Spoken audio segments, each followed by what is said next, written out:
Nobody is going to arrest all those people, because the people who are powering them are already in government. So they are using them to conquer and take over the resources of the South. That's the agenda. And possibly turn everybody to jihad. Do you think someone like Turji and nnamdikanu should be in the same? They will put them in the same bracket. Be in the same category. They cannot be in the same level. That turjibello or whatever you call him, I don't want to know him because he commits blood. He kills people on daily basis. He takes life, without any regret. Nnamdikanu does not do that. Nnamdikanu is only making a gospel vocally, using his tongue, using his words, using his mouth to get people to understand the need for them to come together and become one single nation, one single entity, one single sovereign kingdom. It's as simple as that. If you are using gun to question people's existence on daily basis, that means there is consequences of another hidden agenda behind what you are trying to get people to buy into. So they can never be in the same category.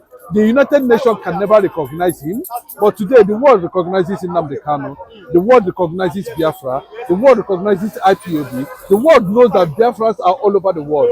The world knows that there's Biafran government in exile. The world knows there was a country 4 years or thereabout in existence. The world knows everything about Biafra. But will you tell me today that the world want to associate with something that has to do with Boko Haram? The world will not want to do that. So putting them on the same scale, for me, it is 100% disrespect to IPOB and IPOB leadership. So for me, the Nigerian government has been able to try to put them at the same cadre, but unfortunately, what is beyond them has continued to push beyond them, and that thing has continued to push beyond the federal government of Nigeria. Is the resilient spirit of the Biafrans in trying to, uncover and cover at the same time, in trying to make and unmake at the same time, in trying to rewrite the history of the past, of which a lot of people paid their lives with that. Over 7 million Igbos were murdered, and there's the consequences of it. The consequences of it is what Philip Effiong was trying to tell Nigerians at that time, that in this constitutional ceasefire, if the government of Nigeria first meet the need of this constitutional agreement, that the people of this generation, of this kingdom, of Biafra, their children will rise one day to question the certainty of that constitutional agreement. And that is what is happening today. That has given rise to people like Nnamdi Kanu. That has given rise to people like Simon Ekpa. There are a lot of them all over the world, a lot of Biafrans all over the world, rising up to still ask the same question, as Philip Effiong asked during the constitutional ceasefire between Nigerian troops and the Biafran military at the end of the day. So they can never be in that level at all, because the world is currently considering the position of Biafra and the international negotiation table, especially in the United Nations, where the projection and the conception and the conceptualization of Biafra is being hatched to victory today. It's going on. Currently, it's going on. It's going to involve a lot of logistics and lobby, and the Biafrans are ready for it. We do not want any Biafran to die anymore for the cause of becoming a nation, for something that has already been stipulated in the law. Self-determination is an act of law according to United Nations. And anybody that's advocating that should understand that you are not doing anything illegal. It has never been an illegal thing. Let Turji or Bello, whatever you call me, say, come out and start campaigning for Ariwa Republic and stop killing people. Stop using force. Stop using guns. Stop using arms on people. People have been killed over the years illegally, and nobody said anything. The Hausa community in the north. I can tell you that a time will come, the Hausas too will rise against them. Because the Fulanis are the governors. The Fulanis are the traditional rulers. The Fulanis are the emirs. The Fulanis are the army. The Fulanis are the police. The Fulanis are everywhere. The Fulani everywhere. Do you understand what I'm saying? So how would you know? How would the Hausa man rise? It is only when they decide and understand the enormous power they share or they have. They are the indigenous people of the north. The Fulani is invaded by conquest. And that conquest needs to be stopped. So that's the situation of the way it is currently now. And we are looking at that government will be able to do the needful come the next court appearance of Nnamdikanu and look at the political will, whatever way, and grant Nnamdikanu, victory, freedom he actually deserves. But we've seen Bashir Ahmed, the former aide to President Tinubu, come and say that someone like Turji should be put in the, if there's something like that is more than prison, they should put him in the prison. And at the same time, I think someone like turjibello has dared Tinubu to come and arrest him. Do you think Tinubu nobody is going to arrest all those people, because the people who are powering them are already in government. So they are using them to conquer and take over the resources of the south. That's the agenda. And possibly turn everybody to jihad. That's the plan. That has been the reason. That has been the main thing. That has been the reason why they are doing everything they are doing currently now to make sure that such thing is being achieved. There's no two ways about it. If you look at it from different perspectives, from all perspectives, what is it? What is the big deal about Nigeria in the first place? Can't they say, okay, from this territory now, we have become, instead of using arms against the people, killing both the Hausas, killing both their brothers, and the northern and the politicians are already in Abuja, they are crossing their legs, watching their boys do the rough havoc, watching their boys advance conquest. So they have already instigated fear in the mind and the heart of the Hausas. The Hausas are afraid. So conquering them means advancing to the middle belt and coming down to the southwest. And the next thing is their target. That's why they said the Igbos are behind this, are behind that, because they are targeting. Igbos is they see Igbos as an obstacle of that conquest. Minus Igbos in Nigeria. They will overrun Nigeria completely, because the Yorubas share the same feudal energy with the North. They share the same ideology. Yeah, but Muslim, you feudal system, so they find it very easy to run a Muslim ticket with the North, with the South, with the Yorubas, than extending that kind of concept down to the East. So it becomes a mystery. That's the fact. It becomes a mystery. So the more they move from that point to another point and get to a particular place, there's an obstacle. That obstacle is the reason why Nnamdikanu is put in detention. And Tinubu want to use him, as a negotiating factor against northern booting of his ambition 2027. Because it looks like he's trying to squeeze the north. Look at what is happening to Dangote. They want to squeeze life out of Dangote at the end of the day, and possibly use this refinery to power Oduduwa Republic. This is the only refinery that is in southwest Nigeria. Do you understand? So by the time the northern Nigeria realizes they want to form alliance with an Igbo man, they want to say, Tinubu, you are not going anywhere. Instead, Obi is going to come 2027. That's the calculation for now. And they have made it very clearly, that this man is an emperor. And this is the first time a northerners are calling him an emperor. He's busy Yorubanizing Asuro. Look at Ngele himself. Do you know what happened to him? Yoruba, who are in the same department with him, did not give him space to operate. Senior special assistant to the president does not have a working plan. They say it was blocked from so there's no need of staying there. So maybe you have seen what Biafrans have seen. Yeah, he's a Biafran from Bayelsa State. Bayelsa State is a colony of the Biafra. There's no doubt about that. So he has seen it clearly. He understands the position of nnamdikanu. He understands the position of Odumegwu Ojukwu. He understands the position of the IPOB members all over the world. He understands the Nigerian factor too, that has stared him in the face and that has led to him lying to Nigerians that he's not healthy. He's very healthy. The feudal Yorubas, the Arab Yorubas who are taking over Asurok does not want a spaceship to know what they are planning inside against how to take over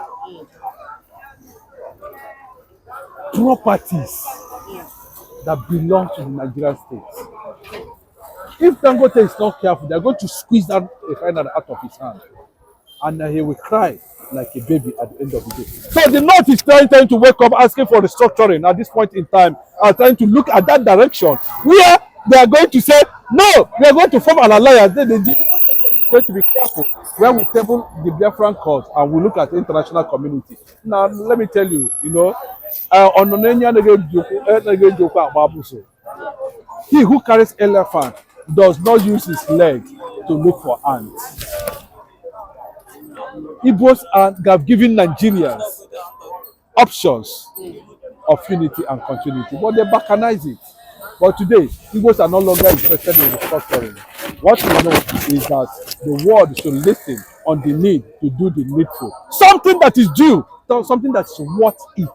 Thank God for the Biafran government in exile, at the international level, there's government of Nigeria. But at the local level, there is emancipation and the conquest to make sure that an establishment, you see, the plan is going to come from abroad and it's going to land in the Biafran territory. Just like when Wisman, formed the Zionist movement in Russia. Wisman, after forming the Zionist movement in Russia, he contacted all his men, all Israelis, Jews everywhere around the world. And when they landed in Tel Aviv, Israel became a nation. Today, we are modeling after that, and it's going to come in just no time. Thank you. Thank you very much. Thank you. Until they come to the truth. And that truth is Tinubu to accept truth. So it will start from the president himself, because corruption started from him. So the subordinates are corrupt. Are you getting it? All of them, the leaders, they are all corrupt people. So when they stop corruption within themselves, that is the first step. When they start taking what belongs to the masses and give it to the masses, that is the first step. When they start seeing the truth and call it a truth, you see what you call it a white, that is when the solution will come. Are you hearing me? Yeah. Yes, soldiers are dying. They are dying without compensation, without a regard. They die shamefully. Just imagine it, they not look at the way they are being murdered. I was opportune to meet one or two, even one through one of his social media this thing. In his confession, do you know what he said? Just like what we discussed previously. Soldiers saying that they were now given an order. They were not given an order from above. I remember an order from above started from the time of Buhari. Then how can you bring soldiers out to fight insurgency and you are still telling me that they are not giving you order? Then the same soldiers that came out, then the same terrorists will go from the back and kill them. And they will just die like that, like foul. So it's good. I'm not still going to resign. Are you hearing me? Many soldiers are still going to resign. I read it. They resign. Some travel to London to join military. Some join Russia. Some even Ukraine. Are you getting it? Ukraine. Some travel to Ukraine, Russia, England, and many other parts of the world. Why are they doing this? Because they believe, number one, in that place, life is valid. Their job is well taken care of. their own life too is well catered for. Are you getting it? So that is why they resign from corrupting country like Nigeria. They want to go to a place that is not, at least even if it's corrupt, it will not be much. Just like Nigeria own. And let me tell you, it is as a result of this corruption that so many nonsense is going on. For example, Gumi supposed to be apprehended to curb some nonsense that have been happening in the north. But nothing happened. Are you getting it? That is why you see all these things. So many things are still going to come up. Soldiers are resigning. Don't be surprised. A time will come whereby we will not have anybody called a soldier in this country. Because I cannot risk my life in a country like this, whereby you don't value life. I remember one of my late uncle back in the years. He died as a DPO. Ask me where the family today. They chased them, come up for barracks. Likewise, other soldiers, their family, when they die, government doesn't care. So, is it the kind of country you expect them to die for? God forbid. Especially this one. God bless you. We've seen even the Fulanis, the ISWAP, they've come and said that they are ready to finish the Hausas in the north there. They've come and recently said they are ready. Will this not cause more panic for Tinubu and his government? They recently come and said that they are ready to end the Hausas, that they are the owner of the northern part of Nigeria. Now, a stranger enter into a land, vow to finish the owners, the indigenous of a place. Then we have a set of people called government leaders, and they didn't do anything. These people said it, and they are carrying it out. Federal Republic of Nigerian government are not doing anything. Gumi should be apprehended. Tinubu, arrest him. They are calling Gumi out of Turji. What would they do? Hello, when you arrest Gumi, you can penetrate Turji. But Gumi might not be linked with them. Listen and listen sure. good. Gumi has been the one supporting them, even importing them and importing arms and giving them. They should hold Gumi responsible for everything. Gumi is a Fulanis. Are you getting it? He has been importing Fulanis from different parts of the world. And that is why now they have vowed to end the Hausas, the not original Northerners. Are you getting it? But one thing is this. Why is it that Northerners cannot stand up to defend themselves? It's just like what is happening in Benue. You see Benue people, I was just looking at them. What's wrong with you people? This is your land. Reinforce any means, Baba. Reinforce any means to defend your land. And you are running. Every time you come out and be crying. That is nonsense. And that is why they are complaining, people like Gumi and the rest, bitterly about the eastern region. Because in the eastern region, they don't take it. And they will not take it. And they are not even ready to tolerate such rubbish. Such rubbish. From rubbish set of people call themselves Fulanis. It is the Northerners that allow it, so let them face it.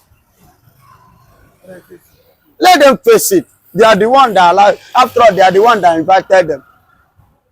They don't want to leave. Huh? They don't want to leave the Fulanis.